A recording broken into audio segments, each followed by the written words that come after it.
thank God for you. He didn't help you. I did.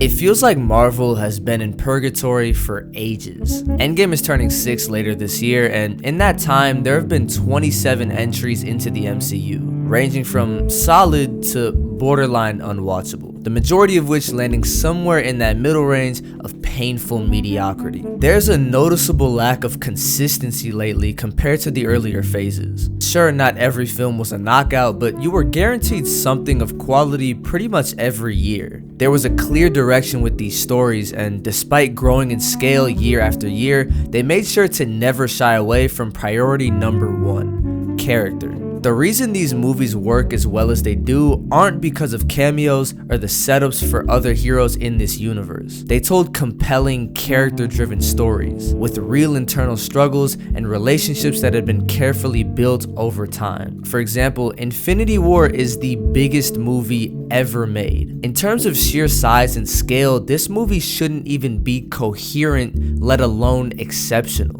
There's over 20 different superheroes in this film, but above everything, it serves as a character study for the villain, exploring his utilitarian viewpoints and justifications in performing the single most devastating event in history. The MCU has been sorely lacking in this department for a long time now, and ironically, the medium that best allows for building meaningful character arcs over a long period of time is the one they've been struggling with the most. Marvel TV on Disney Plus has been objectively underwhelming. It seems like every other week I hear stories about how each new series has pacing issues, or underdeveloped characters, or inconsistent writing, or a lack of focus, or an unsatisfying conclusion. You get the point. Some of this can be attributed to just the massive output of content creating a sense of fatigue by the audience, but if you're consistently being fed quality stories, this is not an issue. Aside from one or two exceptions, there just hasn't been a full-length series on this platform that has produced anything of significant acclaim. No matter how much money they pour in, the genre it takes place in, fan favorites brought back, Marvel is just incapable of sticking the landing. Which is strange because they created the perfect formula 10 years ago. Daredevil is what can only be described as a beacon, a light, a north star for what superhero television should aspire to be. It's a show with considerably less resources than those of today, yet here we are years later and Daredevil is still dancing on its competition, serving as a towering benchmark that no other series has truly surpassed. Because it takes full advantage of its medium, slowly developing not just the characters themselves, but the collision of their philosophies, creating a world where ideals, morals, and convictions are either in constant opposition or uncomfortably parallel. There are no true good guys in this series, just about every character has their own ghosts, wrestling with the devils on their shoulder, and the paths they take to confront that darkness is the lifeblood to this entire story. It's a show with a lot on its plate, and it wastes very little time getting started. Maybe it isn't only about justice, Matt. Maybe it's about you having an excuse to hit someone. Maybe you just can't stop yourself. I don't want to stop. Something I appreciate about Daredevil is that it's not an origin story.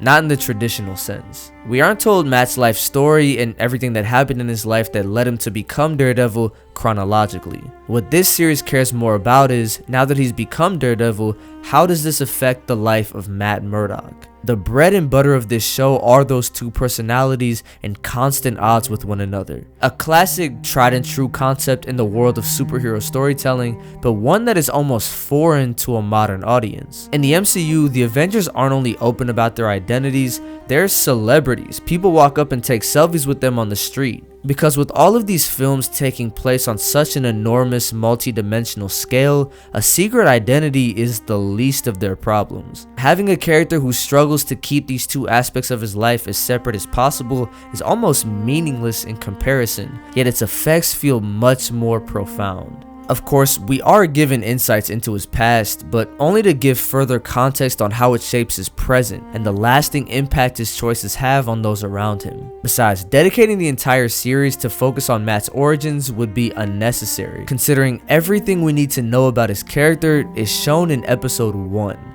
Before the opening credits. The first 7 minutes of Daredevil consists of 3 scenes that set the foundation for Matt Murdock's character. The first scene puts us into the perspective of Matt's father, Jack Murdock, as he makes his way through a crowd of people to find his 9-year-old son scalding in pain. Obviously, this scene is important in establishing how exactly Matt became blind and how those radioactive chemicals gave him his supernatural abilities. But more importantly, it shows Matt's innate selflessness and willingness to help others at a young age. He saw a man that was about to get run over and, without hesitation, lunged forward and pushed him to safety, sacrificing his own well-being in the process. Matt's actions weren't driven by thought or calculation, just pure instinct to protect another person, even at great personal cost. We then cut to Matt years later, all grown up inside a confession booth, speaking to his childhood priest, Father Lantham. Not only do we get one of the coldest lines ever put to film, I'm not seeking penance for what I've done, Father.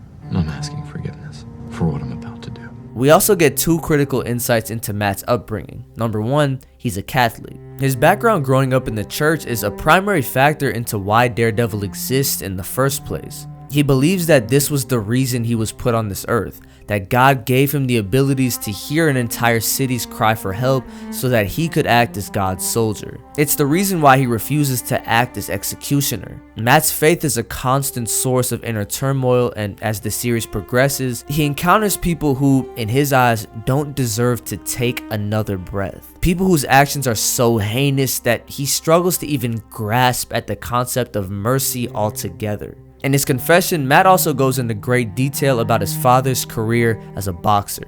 He wasn't a great fighter, he lost more than he won, but his resilience is what made him unique. Every single time he got knocked down, he always found a way to get up until he was physically incapable of doing so. Those traits were passed on to Matt. He inherited his father's unwavering will and persistence in not only bringing people to justice, but doing so under his terms. However, in addition to his father's toughness, Matt also inherited his father's demons. Be careful of the Murdoch boys. They got the devil in. We see that devil come to life in the scene directly after this, and the very first time we actually see Daredevil in action. We get to see how exactly Matt is able to fight, by listening to heartbeats and other audio clues to tell where exactly someone is without looking. We get a feel for the kind of fighter he is. He's extremely skilled, as evident by the fact that he is in complete control of the fight, but this isn't the sleek, polished combat of an experienced superhero. It's desperate, visceral, fueled by something deeper than just a desire for justice. There are no spider webs or magic hammers. This is, quite literally, just one man beating the shit out of everybody with nothing but his fists. And it's beautiful. Now, we can clearly tell that the work he's doing is objectively good. There's 3 young women who just got kidnapped and thrown into a crate by a bunch of psychopaths with guns. If Daredevil isn't there to stop them, they'll get shipped over to God knows where and subjected to either unimaginable torture or their deaths. But there's a moment after he saves these women and guides them to their safety when one of the shooters ever so slightly grabs his gun, and Daredevil quickly knocks him out. He kneels over him, his fist still clenched, and drives another punch into the man's already lifeless body. Then another, then another. Matt can't stop himself. There's something cathartic about combat for Matt Murdock. For him, fighting is not only necessary in keeping his city safe, but also necessary as an outlet for releasing that devil inside. 7 minutes, and already we have a fairly detailed portrait on Matt Murdock, the roots of his moral compass, his motivations to wear the mask, and the conflict he faces with that other half. Of course, the internal conflict is just one half of the battle. Matt has an entire life outside of beating criminals in dark alleyways, one that he desperately tries to keep private. He's a lawyer, possibly the most fitting position for a man like him. Not because of his public speaking ability or understanding of the law, but because he vehemently believes in this system. And the trust he puts into the justice system goes hand in hand with his belief that the world can be fixed, that people can change. It's why he started his own firm, to ensure that everyone, no matter their background or economic standing, is given a chance to be treated fairly by the system he believes in. Both sides of Matt are fighting the same fight, only Daredevil uses brutal acts of violence to deliver people to the system that Matt the lawyer still believes in, violence which he believes is justifiable given the outcome. If Matt's identity is revealed, his fight to uphold justice in the courtroom is over. That one tiny beacon that the people of Hell's Kitchen have to guarantee them at least a fair fight against those who twist the law in their favor will be lost. It also immediately puts the ones he cares about most in danger. Matt doesn't really have any biological family to rely on. He's an only child, his father's dead, and his mother abandoned him. What he has are two anchors, giving him stability whenever the world around him starts to fall apart. Foggy Nelson may be the most MCU-like character in this series, and on the surface, you can mistake him for simply being comic relief. Him and Matt have been best friends since college, and share an equal passion in believing in what the system should be, even leaving much higher paying jobs to fight the good fight. Sure, Foggy makes quips and provides a much lighter tone whenever he's on screen, but beyond that, he's someone who is very good at his job, and just as, if not more dedicated to ensuring the less fortunate are treated fairly under the law than Matt. At times, he even puts his morals above his own family, showing just how deeply rooted his convictions are. Foggy is the quintessential best friend. There's an understanding and loyalty between each other to where, no matter the circumstances, he will always believe in Matt. For Matt, he's a lifeline to the part of him that still believes in people and the system. Karen Page, to put it bluntly, has been through a lot. Like Matt, she also doesn't really have any biological family to turn to. Her mother's dead, she accidentally killed her brother in a car accident, and her father resents her. By the time she meets Foggy and Matt, she had just woken up to the dead body of her co-worker for threatening to expose her company for money laundering and falsely accused of murdering him. Like I said, been through a lot.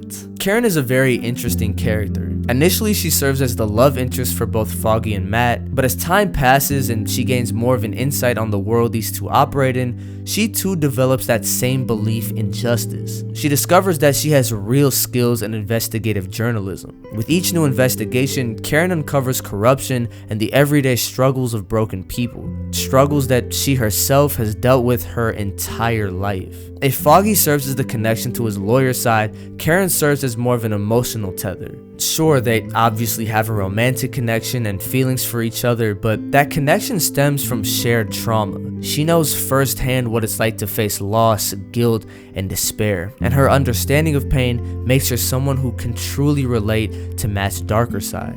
Both Foggy and Karen are essentially two halves of the beating heart that makes up Matt Murdock, and maintaining his secret identity as Daredevil is crucial in preserving that life.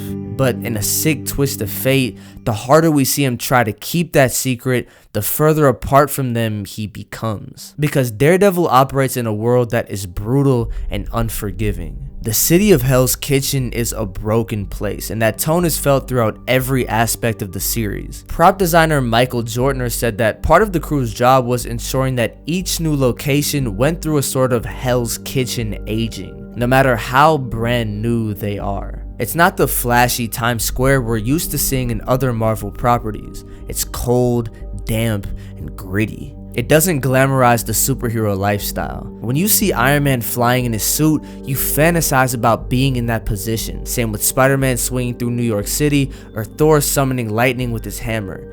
Nobody wants to be the blind lawyer getting pummeled in the streets night after night. That same bleak, grounded atmosphere bleeds directly into the fight choreography. For my money, nothing, and I mean nothing, in the MCU from an action perspective can even compare to Daredevil. Sure, Winter Soldier and Shang-Chi are fantastic, but there's just something special about that stripped back, raw, deliberately messy combat. That one-take hallway fight in season 1's second episode is the prime example of this. When Matt hits someone, they don't immediately get knocked out, and Matt doesn't immediately recover. It's slow, arduous. We see the toll this fight takes on him over time. He gets tired, his breathing becomes heavier, his punches become weaker, he takes breaks. Yet through sheer force of will, he's able to overpower every man in his way in order to save that child. Without a single word of dialogue, this 5-minute sequence tells a complete story of a man pushed to his absolute limits, fighting not just for survival, but for something bigger than himself.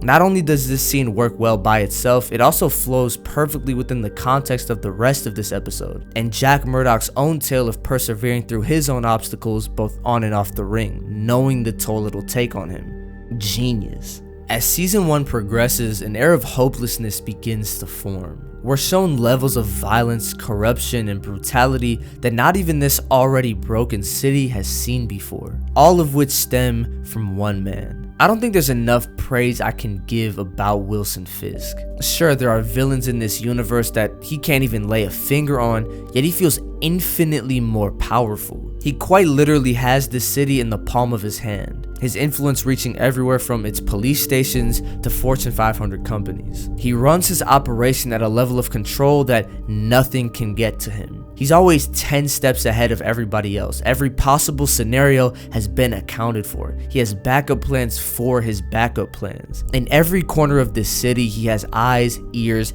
and hands at his disposal, ready to carry out his every wish. His word is law in the city of Hell's Kitchen. As Matt, Karen, Foggy, and Ben Urich each go about their own ways to collect evidence into the man that is Wilson Fisk, they come to the conclusion that prosecuting him properly is impossible. How could you possibly trust the system to deliver justice to the man who runs it?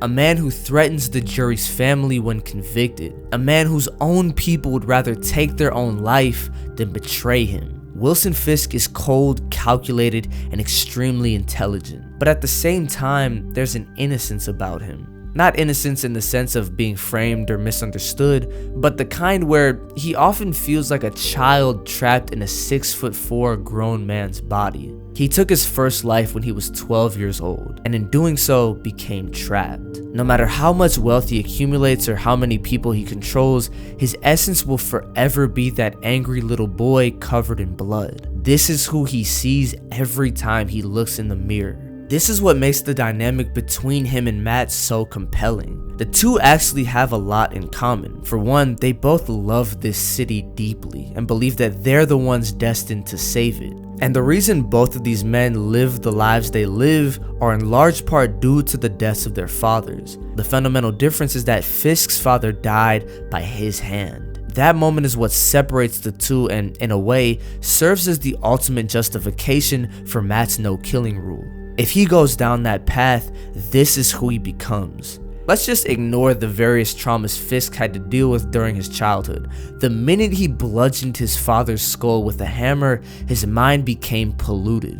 All aspects of his life going forward stemmed from that moment, from the white painting to his choice of dessert to perfectly adapting to a brutal life of crime. When things don't go his way, he erupts into a furious, childlike tantrum. If he isn't operating within the framework of extreme violence, his mind struggles to function. As that young boy held his father's body in his hands, his perspective on human life completely shifted, viewing it as disposable if need be. Matt understands all of this. He knows that this is what he could turn into, and still, he's conflicted. Why? Because killing is permanent. It's the only surefire way to guarantee that an individual will never cause a problem again. Season 1 does end on a positive note with Daredevil defeating Fisk under his terms, but even still, this holds true. Because although Fisk is incarcerated, he's still in a position of power, just manipulating the police from the inside. His reach doesn't end once he's put in handcuffs. Matt wins, but the victory feels hollow, because he knows the cost of sparing Fisk might be paid by someone else. He clings to his no-kill rule as a moral anchor, a way to separate himself from the monsters he fights, but he's not blind. He knows that Fisk will find a way to keep hurting people. He knows the system is broken and that justice isn't always enough, yet still, he holds the line, because if he crosses it even once, he risks becoming the very thing he's trying to destroy. Let me ask you this. What's that? What about hope? Oh, fuck. Come on, Frank. About Santa Claus? You want to talk about Santa Claus? The people you murdered deserve another chance. What, to kill again, rape again? Is that what No, you Frank, want? to try again, Frank. To try.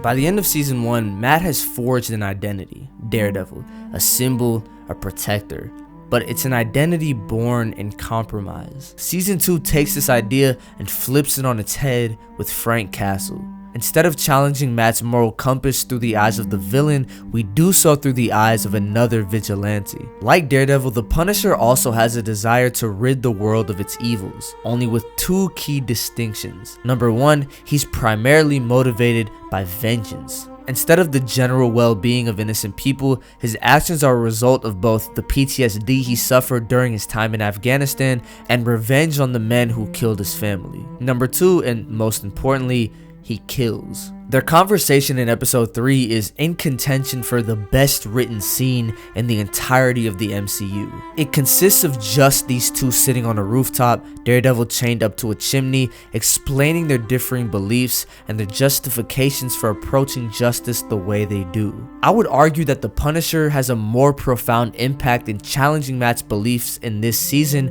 than Fisk did in season 1. Yes, Fisk represented an evil so overwhelming that Matt was forced to consider whether someone like him even deserved to live, but Frank shows Matt firsthand that killing is not only effective, it's really effective. And because they're playing on the same side, you can argue that Daredevil is doing the city a disservice by not putting these people in the ground. Again, going back to that idea of permanence, the only way to fully ensure that a criminal will never cause a problem again is to take their life. This is the guide that the Punisher follows, and for good reason. The men he goes after are what could be described as pure evil. Murderers, abusers, human traffickers, the kind of men who, if they were to die, the city would become a better place. It's not like Frank kills these people for fun or that he enjoys doing it. Like Matt, he feels a moral obligation to do right by the people he loves. Look at the scene where he purchases illegal police recorders. Once the owner offers him to sell explicit videos of children, you could feel this immediate shift inside Frank to where now he needs to take his life because he's truly despicable. It seems that there is a line that needs to be crossed in order for Frank to decide whether or not someone deserves to die. He even says himself, there's no good in the filth he puts down. He believes it's his job to ensure that they never hurt anyone again, and the only way to do so is to kill them. Frank's logic may not be perfect, but it's sound. You can empathize with his perspective. The main flaw that comes with this line of thinking is that as long as any man breathes, he is capable of sin. Matt, being a Christian, knows this very well. The book of Ecclesiastes 7:20 states, "Indeed, there is no one on earth who is righteous, no one who does what is right and never sins." Killing him will ensure that he never sins again, but it also ensures that he can never atone and redeem himself. And who is Frank to deny someone that possibility? Daredevil is not only in the business of imprisonment, but also rehabilitation. Murder is not a form of justice, and that for someone to truly pay for their crimes, they need to live to witness their consequences and potentially reconcile internally, even if that means doing so stuck behind bars for the rest of their lives. The problem that comes with playing executioner is that if the ends justify the means, then the ends will always justify the means. It's slippery, because once you deem murder as a worthy punishment and your sole means of stopping evil, anyone you deem unworthy of living has the right to die. And anyone who gets in the way of you stopping evil could be a potential victim. Look at the Vietnam vet who overhears the two on the rooftop. Sure, maybe Frank never would have pulled the trigger, but he very well could have. In his mind, if this man catches and reports me, he will be preventing me from stopping more evil people, meaning that murdering him, while heartbreaking, would be a price he would pay in return for continuing his mission. Those lines become too flexible, and Matt knows this. So who's right in this instance? Well, both of them and no one. It's completely dependent on your perspective, which is what I find to be the most fascinating. Frank understands that what he does is wrong, but it's a necessary evil, and Matt really understands that killing works. On that rooftop, Matt isn't just fighting with Frank, he's fighting with that side of him that knows that everything Frank is saying makes perfect sense. The side that desperately wants to put these people in the dirt just like Frank. All it takes is one bad day, as Frank says, and Matt winds up just like him. And that just cannot happen. Season 2 of Daredevil is strange and easily the black sheep of its original Netflix run. On one hand, it features some of the most compelling and memorable moments in the entire series. The relationship between Frank Castle and Matt Murdock is layered and complex. I would say that this season contains the best of Jon Bernthal's Punisher. His penny and dime monologue in the cemetery paints a haunting image of a man's life destroyed, and Bernthal's delivery encapsulates that feeling of despair better than any flashback could. I think the action, while maybe not as gritty as season 1's hallway fight, more than makes up for it with its spectacle.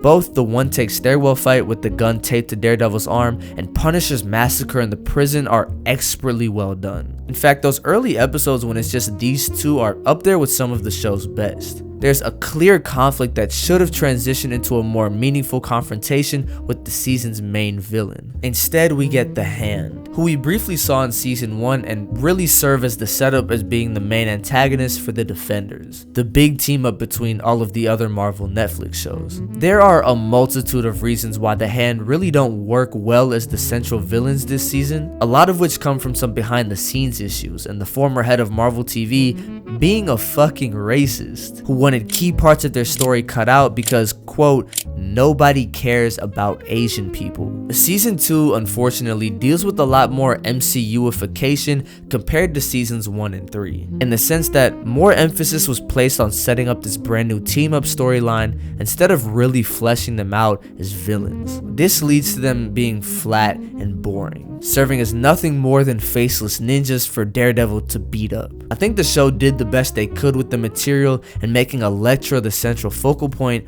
but even still, her reveal as the Black Sky doesn't really have that much of an impact because of how poorly explained her role in the Hand truly is. I'm not going to dwell on the Hand too much, as frustratingly dull as they are, they're ultimately just a symptom of larger creative interference. I really love the idea of tackling Matt's dueling identity crisis through his love life. Matt Murdock is not an escape from Daredevil, and Daredevil is not an escape from Matt Murdock. Both parts of his life are equal in terms of Matt's desire for justice, but both each present their own personal conflicts that end up tearing him apart from the inside. And I think presenting those conflicts through the perspective of the most intimate part of Matt's life makes that struggle all the more visceral and human. Karen is a symbol for the normalcy and emotional intimacy Matt desperately craves. Someone who sees him not as a vigilante or a martyr, but simply as a good man and lawyer. The scene where the two share a kiss in the rain is one of the most emotionally resonant moments in the entire series. The way it's shot, the sound design making it feel like the world has come to a complete stop, and you can feel every little drop of rain landing on their skin. All of it come together to create this achingly beautiful illusion of peace. It's both deeply romantic and heartbreaking. Here we see a life that Matt desires but knows he can never truly have. It's almost dreamlike in a way, a glimpse into a version of himself he might have been had he not been pulled so deeply into a world of violence and secrecy. In contrast, Elektra represents the darker, more chaotic world that Daredevil inhabits and acts as a force of temptation to fully embrace that side. She sees the fire inside Matt that he tries to hide and makes it her mission to fully ignite it. Unlike Karen, the chemistry between these two shines because it's built on danger and raw emotion. With Elektra, Matt doesn't have to pretend. He can unleash the part of himself that finds justice in the shadows. Elektra plays a very critical role in the development of Daredevil, most notably when she takes Matt to the mansion and presents him with the man who ordered the hit on his father, forcing him to confront the part of himself that wants vengeance. She provided his first real test of strength in breaking his no-kill rule and further solidified his commitment and staying true to his morals. It's interesting because Matt sees Elektra as a way for him to surrender to his Daredevil identity entirely, to shed the responsibilities and emotional limitations of being Matt Murdock. When he's with her, there are no expectations of normalcy, just instinct, action, survival, and in some twisted way, freedom. At the same time, Elektra sees Matt as her anchor to something better. She knows she's done horrible things and will likely continue to do so, but she believes that Matt's faith in her, his unrelenting belief that there is good in her, gives her a shot at redemption. Unfortunately, her version of redemption often involves pulling Matt further into the darkness. She enables his most violent impulses, believing that embracing his brutal side is a form of honesty or even growth. It's a well-intentioned but deeply flawed attempt at love. She genuinely believes she's helping Matt become more complete by embracing who he is as Daredevil, even if that means pushing him away from the moral boundaries that define him. It's unfortunate that a lot of these elements were bogged down by some uneven writing and rushed pacing, especially in the back half of Elektra's arc. Elektra as a character deserved so much better. As an adaptation, she isn't fully done justice, and I don't think it's Elodie Young's portrayal that's at fault. The script often presents her in a way that feels ill-defined. Her actions sometimes make Matt appear uncharacteristically naive, and it's kind of hard to sympathize with him in those moments. Ultimately, what could have become a compelling character arc instead becomes a frustrating and underdeveloped subplot that detracts from the overall impact of the season. Still, despite its many limitations, Season 2 does still provide us with highs on par with some of the best in the MCU. It's just nowhere near the level of consistency as Season 1 and of course, Season 3. I gave my sweat and blood and skin without complaint because I too believed I was God's soldier. Well, not anymore. I am what I do in the dark now. I bleed only for myself. Season 3 of Daredevil is point blank the greatest adaptation Marvel has ever put to screen. I will die on that hill. In fact, I could count on maybe one hand seasons of television period that reached the same level of excellence as this one. It's the ultimate tale of redemption. Right from the beginning, it's made clear that Matt is broken. Not only does he almost get killed by a pile of rubble which causes the world to believe he's dead, he wakes up to find that he can no longer hear. And it's here where Matt begins to seriously question his life. More specifically, he begins to question his true reason for existing, and why after years of devoting himself to being a good person, horrible things continue to happen to him. Season 3 is all about tackling Matt's internal struggle through the lens of his faith. Now, of course, this is an aspect of his character that has been explored in earlier seasons, but here it becomes the primary focal point. Matt has completely written off the idea of God as a savior,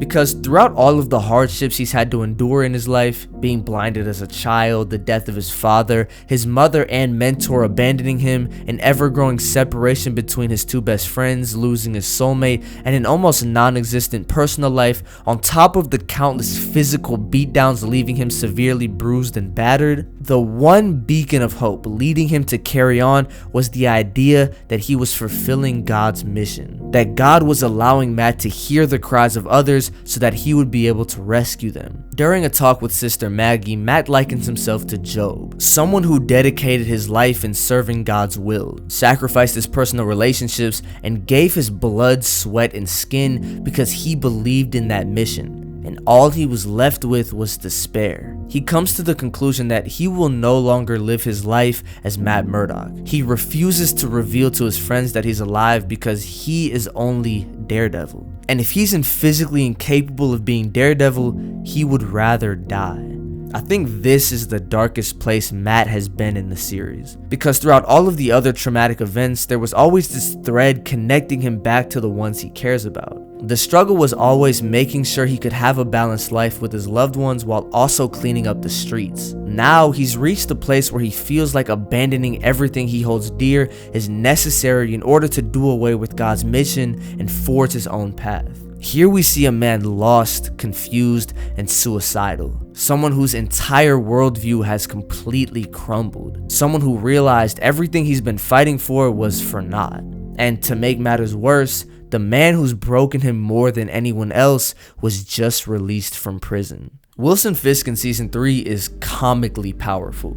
Everything that could possibly go right for him goes right. Not only does he still have all of Hell's Kitchen in his pockets, his reach is now extended to the federal government. That sense of hopelessness present in season 1 has now increased tenfold. There are moments where he feels truly untouchable. Any tiny possibility of a threat has been planned out well in advance. Any person who isn't already under his control has some sort of blackmail to keep them in line. Any hope of trying to bring justice to Wilson Fisk through the justice system is a fruitless endeavor. The conflict between Matt and Fisk is very similar to season 1 with one key difference. Now that Matt has shed all ties to religion and his faith in God, that moral dilemma on whether or not he should kill Fisk becomes increasingly blurred. Without the moral compass his faith once provided, Matt is no longer tethered to the ideals that previously kept him from crossing that line. He even starts hallucinating Fisk, telling him that this is the only way to stop him. As long as Wilson Fisk draws breath,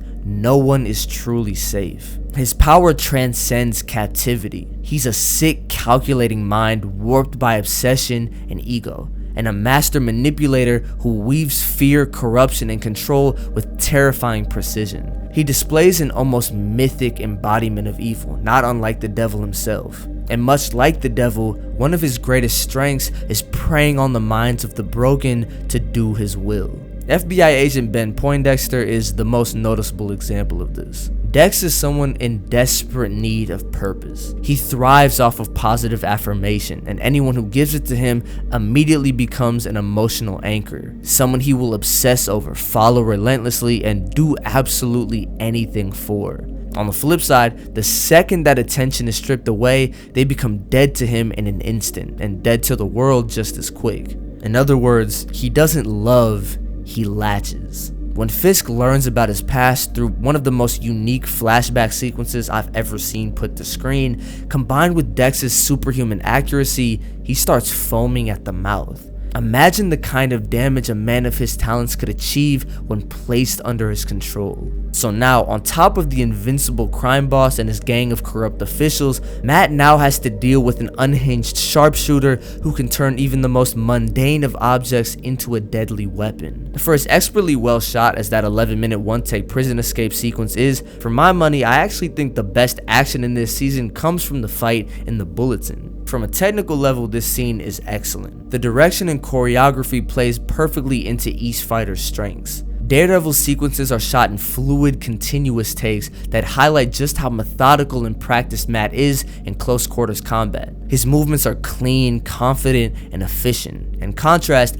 Bullseye is edited with sharp, frantic cuts, each one emphasizing the speed and lethality of his ranged attacks. The camera doesn't linger on him for long because it doesn't need to. His danger lies in his quickness. 1 second he's grabbing a nearby object, the next it's a deadly projectile. Scissors, pencils, paperweights, nothing is safe in his hands. On a thematic level, it works even better. Keeping with the idea of Matt confronting his faith and being God's soldier, you could almost look at Dex as a sort of antichrist figure. Someone who masquerades as Daredevil with the sole intention of perverting his likeness. He becomes a false savior, wearing the devil's armor not to protect the innocent, but to slaughter them. So, in addition to everything else in his life, Matt's entire image has now been tainted in the public eye. Daredevil as a symbol of justice and hope is gone. And I think it's around this point where everything starts to become unpredictable. We learn the true extent of the chokehold Fisk has on the FBI through the eyes of Agent Ray Nadeem, revealing just how many agents are in cohorts with him.